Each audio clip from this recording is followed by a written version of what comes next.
Iran সীমান্তে আমেরিকার দুর্ধর্ষ রণপ্রস্তুতি, তৈরি F-35। ইরানি নেতাদের টার্গেট করে হামলা চালাবে ট্রাম্প। 10 দিনের মধ্যে চুক্তি না করলে ইরানে হামলার হুমকি ট্রাম্পের। ইরানের উপর হামলা মানেই আগুন নিয়ে খেলা, যুক্তরাষ্ট্রকে হুঁশিয়ারি রাশিয়ার। ইরানে হামলার প্রস্তুতি নিচ্ছে ইসরায়েল। গাজায় বিশাল সামরিক ঘাঁটি বানাতে চায় ডোনাল্ড ট্রাম্প। যৌথ নৌমহড়ায় জলদস্যুদের কবল থেকে জাহাজ উদ্ধার করল ইরান ও রাশিয়া। শিরোনাম শুনছিলেন, এবার বিস্তারিত।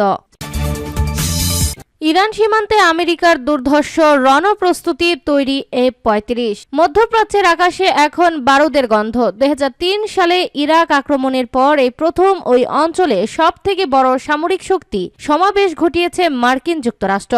ওয়াশিংটন থেকে আসা সবুজ সংকেতের অপেক্ষায় পহর গুনছে অত্যাধুনিক F-22 র্যাপটর এবং F-35 লাইটনিং এর মতো স্টেলথ যুদ্ধ বিমানগুলো। সংবাদ মাধ্যম ওয়াল স্ট্রিট জার্নালের একটি প্রতিবেদন অনুযায়ী ইরানের যে কোনো সম্ভাব্য পদক্ষেপ মোকাবেলায় এবং দেশটির পারমাণবিক ও ক্ষেপণাস্ত্র কর্মসূচি গুড়িয়ে দিতে আমেরিকা এখন পুরোপুরি প্রস্তুত। জর্ডানের মুওয়াফাক সালতি এবং সৌদি আরবের প্রিন্স সুলতান বিমান ঘাঁটিতে এখন ডজন ডজন মার্কিন যুদ্ধ বিমানের গর্জন শোনা যাচ্ছে। আকাশ পথের পাশাপাশি সমুদ্র পথও ঘেরাও করা হচ্ছে ইরানকে। পারস্য উপসাগরে ইতিমধ্যে অবস্থান করছে শক্তিশালী বিমানবাহী রণতরী USS আব্রাহাম লিঙ্কন। এর সঙ্গে যোগ দিতে দ্রুত গতিতে এগিয়ে আসছে আমেরিকার সবথেকে আধুনিক এবং বৃহত্তম রণতরী USS জেরাল্ড আর ফোর্ড। এই বিশাল নৌবহরে যুক্ত রয়েছে অন্তত 9টি ডেস্ট্রয়ার, যা ব্যালিস্টিক মিসাইল রুখে দিতে সক্ষম। কেবল বিমান হামলা নয়, প্রয়োজনে কয়েক সপ্তাহব্যাপী দীর্ঘমেয়াদী অভিযানের ছক কষছে পেন্টাগন। এই সামরিক মহড়ার মূল লক্ষ্য হল ইরানকে স্পষ্ট বার্তা দেওয়া, হয় সমঝোতা করো, নয়তো চরম পরিণতির জন্য প্রস্তুত থাকো। প্রেসিডেন্ট ডোনাল্ড ট্রাম্প সোমবার সাংবাদিকদের সরাসরি জানিয়েছেন, সমঝোতা না করার ফলাফল ইরানের জন্য মোটেও সুখকর হবে না। যদিও জেনেভায় দুই দেশের প্রতিনিধিদের মধ্যে পরোক্ষ আলোচনা চলছে এবং কিছু অগ্রগতির খবর পাওয়া গেছে, তবুও ওয়াশিংটন ও তেহরান এখনো অনেক মৌলিক বিষয়ে একে অপরের থেকে যোজন যোজন দূরে। ট্রাম্প প্রশাসনের কর্মকর্তাদের মতে, ইরান যদি তাদের পারমাণবিক উচ্চাকাঙ্ক্ষা ত্যাগ না করে তবে সামরিক পদক্ষেপই হবে শেষ রাস্তা। এমনকি মার্কিন কমান্ডারদেরও একটি বিশেষ দল সপ্তাহান্তের মধ্যেই সম্ভাব্য হামলার জন্য চূড়ান্ত প্রস্তুতি নিয়ে রেখেছে বলে অসমর্থিত কিছু সূত্রে দাবি করা হয়েছে। ইরানি নেতাদের টার্গেট করে হামলা চালাবেন ট্রাম্প। ইরানি নেতাদের লক্ষ্য করে সম্ভাব্য বড় ধরনের সামরিক হামলার পরিকল্পনা নিয়ে ভাবছে মার্কিন president Donald Trump. Wall Street জার্নালের এক প্রতিবেদনে জানানো হয়েছে, মধ্যপ্রাচ্যে ক্রমবর্ধমান উত্তেজনার মধ্যে তেহরানের শাসন ব্যবস্থা পরিবর্তনের লক্ষ্যে মার্কিন প্রেসিডেন্টকে বেশ কিছু শক্তিশালী সামরিক বিকল্প সম্পর্কে অবহিত করা হয়েছে।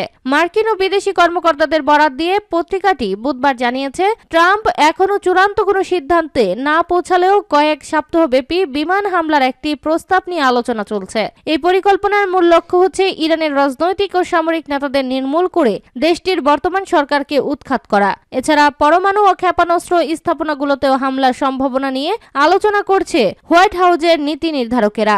এদিকে CBS নিউজের এক প্রতিবেদনে বলা হয়েছে, মার্কিন সামরিক বাহিনী আগামী শনিবারের মধ্যেই ইরানে আঘাত হানার জন্য প্রস্তুত রয়েছে বলে প্রেসিডেন্টকে জানানো হয়েছে। যদিও এই অভিযানের সময়সীমা চলতি সপ্তাহের পরও স্থায়ী হতে পারে বলে ধারণা করা হচ্ছে। বুধবার হোয়াইট হাউজের সিচুয়েশন রুমে জাতীয় নিরাপত্তা উপদেষ্টাদের বৈঠকে ইরান পরিস্থিতি গুরুত্বের সাথে আলোচিত হয়। যদিও ট্রাম্প এখনো কূটনৈতিক চাপের মাধ্যমে ইরানকে তাদের পরমাণু ও ব্যালিস্টিক ক্ষেপণাস্ত্র কর্মসূচি থেকে সরিয়ে আনতে আগ্রহী, তবে ইরান যুক্তরাষ্ট্রের এসব দাবিকে অগ্রহণযোগ্য বলে নাকচ করে দিয়েছে।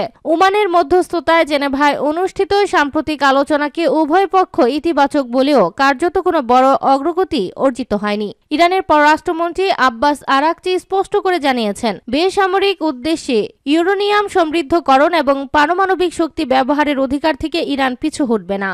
10 দিনের মধ্যে চুক্তি না করলে ইরানে হামলার হুমকি ট্রাম্পের। মধ্যপ্রাচ্যে দ্রুততার সঙ্গে সামরিক শক্তি বাড়াচ্ছে যুক্তরাষ্ট্র। মার্কিন প্রশাসন ও প্রতিরক্ষা দপ্তর পেন্টাগনের কয়েকজন কর্মকর্তার মতে, এই প্রস্তুতি এমন পর্যায়ে পৌঁছেছে যে চাইলে চলতি সপ্তাহের শেষের দিকেই ইরানে হামলা চালাতে পারে ওয়াশিংটন। যুক্তরাষ্ট্রের প্রেসিডেন্ট ডোনাল্ড ট্রাম্পও তেহরানকে 10 দিন সময় বেঁধে দিয়েছে। এর মধ্যে চুক্তি না হলে ইরানে হামলার হুমকি দিয়েছেন তিনি। পরিচয় প্রকাশ না করার শর্তে মার্কিন কর্মকর্তারা বলেছেন, যদি হামলা চালানো হয় তাহলে তা কিভাবে চালানো হবে সে ইঙ্গিত দেননি প্রেসিডেন্ট ট্রাম্প। তবে মধ্যপ্রাচ্যে চলতি সপ্তাহে যেভাবে যুক্তরাষ্ট্রের সামরিক শক্তি বাড়ানো হয়েছে তাতে চাইলে তারা ইরানের পারমাণবিক কর্মসূচি, ব্যালিস্টিক ক্ষেপণাস্ত্র, সংশ্লিষ্ট অবকাঠামো ও ক্ষেপণাস্ত্র উৎক্ষেপণ কেন্দ্রগুলোতে হামলা চালাতে পারবে। ট্রাম্পের মূল মাথা ব্যথা ইরানের পরমাণু কর্মসূচি নিয়ে। তিনি বারবার বলেছেন তেহরানকে পরমাণু কর্মসূচি বন্ধ করতে হবে, ইউরেনিয়াম সমৃদ্ধ করতে দেওয়া হবে না। এ নিয়ে গত মঙ্গলবার সুইজারল্যান্ডের জেনেভায় দুই দেশের মধ্যে সবশেষ বৈঠক হয়েছে। বৈঠকে অগ্রগতির কথা জানিয়েছিল দুই পক্ষ, তবে শেষ পর্যন্ত কোনো চুক্তি হবে কিনা তা নিয়ে সন্দেহ রয়েছে মার্কিন কর্মকর্তাদের। পরে বৃহস্পতিবার ওয়াশিংটনে গাজা বোর্ড অব পিসের বৈঠকে বক্তব্য দেওয়ার সময় ট্রাম্প বলেন, গত বছরে ইরানের 3টি পরমাণু স্থাপনায় যুক্তরাষ্ট্র হামলা না চালালে তেহরানের হুমকি মধ্যপ্রাচ্যে শান্তি প্রতিষ্ঠা বাধাগ্রস্ত করত। যুক্তরাষ্ট্রকে হয়তো এখন আরো এক ধাপ এগোতে হবে না, নাও হতে পারে, নয়তো একটি চুক্তি হবে। আগামী 10 দিনের মধ্যেই সম্ভবত তা জানা যাবে। পশ্চিমা দেশগুলোর অভিযোগ, ইউরেনিয়াম সমৃদ্ধ করে পারমাণবিক অস্ত্র বানাতে চায় ইরান। তেহরান তা বরাবরই অস্বীকার করে আসছে। ট্রাম্প দ্বিতীয় মেয়াদে প্রেসিডেন্ট হবার পর এই নিয়ে দুই দেশের মধ্যে আলোচনা শুরু হয়েছিল। তবে গত বছরের জুনে ইরান ইসরায়েল সংঘাত শুরু হলে আলোচনা বন্ধ হয়ে যায়। ওই সময়ই ইরানে পারমাণবিক স্থাপনায় হামলা চালিয়েছিল যুক্তরাষ্ট্র। ইরানের উপর হামলা মানে আগুন নিয়ে খেলা, যুক্তরাষ্ট্রকে হুঁশিয়ারি রাশিয়ার। ইরানের উপর যে কোনো ধরনের নতুন মার্কিন হামলা ভয়াবহ পরিণতি বয়ে আনবে বলে কঠোর হুঁশিয়ারি উচ্চারণ করেছে রাশিয়ার পররাষ্ট্রমন্ত্রী সার্গেই ল্যাভরভ। তিনি বিষয়টিকে আগুন নিয়ে খেলা হিসেবে অবহিত করে বলেছেন, এই ধরনের সামরিক পদক্ষেপ মধ্যপ্রাচ্যের স্থিতিশীলতাকে চরম ঝুঁকির মুখে ফেলবে। বুধবার সৌদি আরব ভিত্তিক সংবাদ মাধ্যম আল আরাবিয়াকে দেওয়া এক সাক্ষাৎকারে ল্যাভরভ এই মন্তব্য করেন। তিনি বলেন, এর আগে আন্তর্জাতিক পরমাণু শক্তি সংস্থা কর্তৃক পর্যবেক্ষণে থাকা ইরানের পারমাণবিক স্থাপনাগুলোতে যেসব হামলা চালানো হয়েছে তা ইতিমধ্যে বড় ধরনের ঝুঁকি তৈরি করেছে। রুশ পররাষ্ট্রমন্ত্রী বলেন, এর ফলাফল কখনোই ভালো হয় না। সেখানে একটি পারমাণবিক দুর্ঘটনার বাস্তব ঝুঁকি ছিল। সবাই বুঝতে পারছে যে এটি আসলে আগুন নিয়ে খেলা। জেনেভায় ইরান ও যুক্তরাষ্ট্রের মধ্যে পরোক্ষ আলোচনার একদিন পরেই ল্যাভরভের এই কড়া মন্তব্য সামনে এলো। এই আলোচনার মূল লক্ষ্য ছিল তেহরান ও ওয়াশিংটনের মধ্যে চলমান উত্তেজনা প্রশমন করা। ল্যাভরভ আরও উল্লেখ করেন যে আরব দেশগুলো এবং উপসাগরীয় রাষ্ট্রতন্ত্রগুলো এই উত্তেজনার অবসান চায়। তিনি সতর্ক করে বলেন, নতুন করে কোনো সংঘাত শুরু হলে ইরান ও তার প্রতিবেশী দেশগুলোর মধ্যে সাম্প্রতিক কূটনৈতিক উন্নতির ধারা বাধাগ্রস্ত হতে পারে। এদিকে মার্কিন প্রশাসনের পক্ষ থেকে জানানো হয়েছে, তেহরান শীঘ্রই একটি লিখিত প্রস্তাব জমা দিতে পারে যেখানে ওয়াশিংটনের সাথে বিবাদ মীমাংসার রূপরেখা থাকবে। তবে একই সময়ে যুক্তরাষ্ট্র ওই অঞ্চলে তাদের সামরিক প্রস্তুতিও পর্যালোচনা করছে এবং আগামী মার্চের মাঝামাঝি সময়ের মধ্যে তাদের বাহিনীগুলো পূর্ণ অবস্থানে থাকবে বলে ধারণা করা হচ্ছে। ইরানে হামলার প্রস্তুতি নিচ্ছে ইসরায়েল। ইরানে ব্যালিস্টিক ক্ষেপণাস্ত্র ব্যবস্থায় হামলা চালানোর প্রস্তুতি নিচ্ছে ইসরায়েল। শুধু যুক্তরাষ্ট্রের সবুজ সংকেতের অপেক্ষায় রয়েছে দেশটি। বুধবার রাতে ইসরায়েল সরকারি সম্প্রচার মাধ্যম কার্নের বরাত দিয়ে এই তথ্য জানিয়েছে তুর্কি বার্তা সংস্থা আনাদোলু। ইরানে হামলার জন্য পুরোপুরি প্রস্তুতি নিয়েছে যুক্তরাষ্ট্র। সব ঠিক থাকলে চলতি সপ্তাহের শেষ নাগাদ এই হামলা হতে পারে। মার্কিন প্রেসিডেন্ট ডোনাল্ড ট্রাম্প এই বিষয়ে এখনো চূড়ান্ত কোনো সিদ্ধান্ত নেননি। বিষয়টি সম্পর্কে অবগত বিভিন্ন সূত্র সিএনএনকে এই তথ্য জানিয়েছে। তবে বিশেষজ্ঞদের বক্তব্য, হামলা নয়, ইরানকে হুমকি ধামকি দিয়ে চুক্তিতে বসানোই ট্রাম্পের আসল উদ্দেশ্য। যুক্তরাষ্ট্রের এমন পদক্ষেপের উপর ইরানের পারমাণবিক শক্তি প্রধান মোহাম্মদ ইসলামি বলেছেন, কোন দেশই ইসলামিক প্রজাতন্ত্রকে পারমাণবিক সমৃদ্ধির অধিকার থেকে বঞ্চিত করতে পারে না। বৃহস্পতিবার ইসলামি বলেছে, পারমাণবিক শিল্পের মূল ভিত্তি হল সমৃদ্ধি। পারমাণবিক প্রক্রিয়ায় যা করতে চান তার জন্য আপনাকে পারমাণবিক জ্বালানি প্রয়োজন। সূত্র মতে গত কয়েকদিনে মধ্যপ্রাচ্যে ব্যাপক বিমান ও নৌবাহিনী মোতায়েন করেছে পেন্টাগন। বুধবারও 24 ঘন্টায় মধ্যপ্রাচ্যে 50 মার্কিন যুদ্ধ বিমান পৌঁছানোর খবর পাওয়া গেছে। হোয়াইট হাউসকে জানানো হয়েছে, সামরিক বাহিনী যে কোনো মুহূর্তে অভিযানের জন্য প্রস্তুত। Institute for science and international সিকিউরিটির স্যাটেলাইট ছবিতে দেখা গেছে, ইরান তাদের গুরুত্বপূর্ণ পারমাণবিক স্থাপনাগুলো কংক্রিট ও মাটি দিয়ে ঢেকে সুরক্ষিত করার চেষ্টা করছে। হোয়াইট হাউসের কর্মকর্তারা জানিয়েছেন, ট্রাম্প ব্যক্তিগতভাবে হামলার পক্ষে বিপক্ষে নানা যুক্তি দিচ্ছেন। গাজায় বিশাল সামরিক ঘাঁটি বানাতে চান ট্রাম্প। ফিলিস্তিনিদের অবরুদ্ধ গাজায় 2 বছর ধরে চলা ইসরায়েলি আগ্রাসনের নামকাওয়াস্তে সমাপ্তি ঘটেছে একটি যুদ্ধবিরতির মধ্য দিয়ে। দখলদার বাহিনীর অত্যাচার ও হত্যাযজ্ঞ বন্ধ হয়েছে ভেবে গাজার বহু বাসিন্দা ফিরেছেন নিজ ভূমিতে। বাড়িঘর কিছু অবশিষ্ট না থাকলেও ধ্বংসস্তূপের মধ্যে স্বপ্ন বুনছেন নিপীড়িত ফিলিস্তিনিরা। সেখানেও হামলা চালাচ্ছে ইসরায়েলি বাহিনী।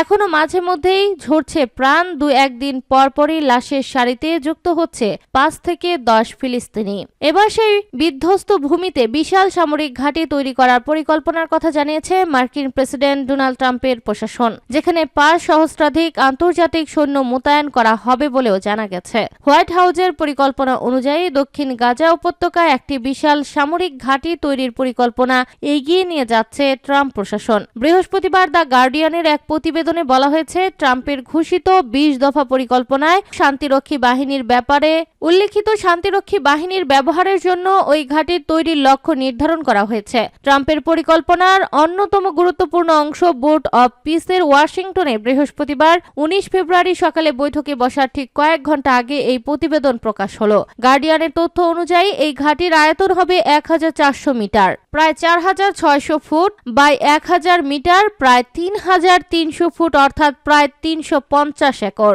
ইন্টারন্যাশনাল স্টেবিলাইজেশন ফোর্সের 5 সহস্রাধিক সৈন্যের আবাসস্থল হিসেবে সক্ষম এই ঘাঁটিতে 2 ডজনেরও বেশি ওয়াচ টাওয়ার, একটি ফায়ারিং রেঞ্জ, আইএসএফ এর মিশনের জন্য প্রয়োজনীয় সামরিক সরঞ্জামের গুদাম এবং ভূগর্ভস্থ আশ্রয় কেন্দ্রের একটি নেটওয়ার্ক অন্তর্ভুক্ত থাকবে। যৌথ নৌমহড়ায় জলদস্যুদের কবল থেকে জাহাজ উদ্ধার করল ইরান ও রাশিয়া।